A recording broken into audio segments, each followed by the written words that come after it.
প্রেমে পড়লে জানেন শরীরে কি কি পরিবর্তন হয়। জানলে আশ্চর্য হবেন, প্রেমে পড়লে শরীরে তার কি কি প্রতিক্রিয়া হয়।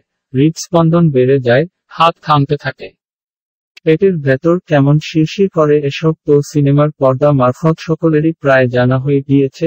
বাস্তবে বিজ্ঞানীরা দেখেছেন, এক ধরনের হরমোন আমাদের মনে উত্তেজনা ছড়ায়, আর তার প্রতিক্রিয়া হিসেবে ওইসব ঘটে। যে হরমোনের জন্য মন এত উতলা হয় তার নাম কি?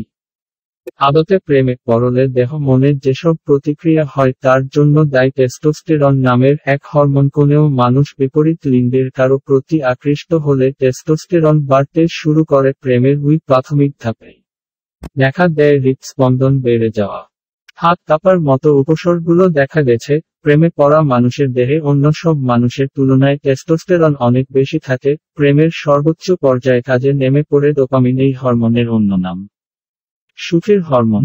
শুধু প্রেমে পড়লেই যে এই হরমোন ক্রিয়াশীল হয় তা কিন্তু নয়। কোকেন বা সিগারেটের নেশা করলেও ডোপামিন উজ্জীবিত হয়। এ কারণেই অনেকে বলেন, প্রেমে পড়া আর নেশা করা একই।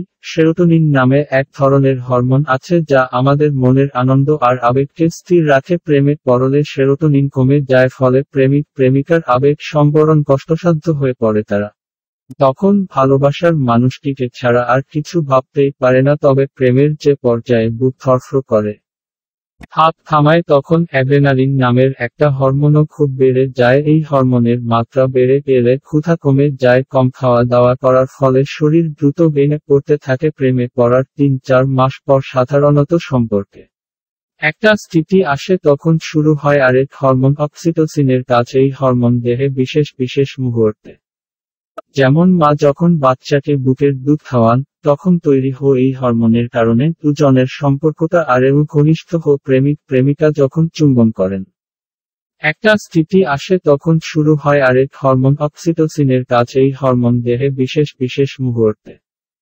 তখনও দুজনের শরীরে অক্সিটোসিন তৈরি হয়, আর এভাবেই দুজন দীর্ঘস্থায়ী সম্পর্কের পথে এগিয়ে যান।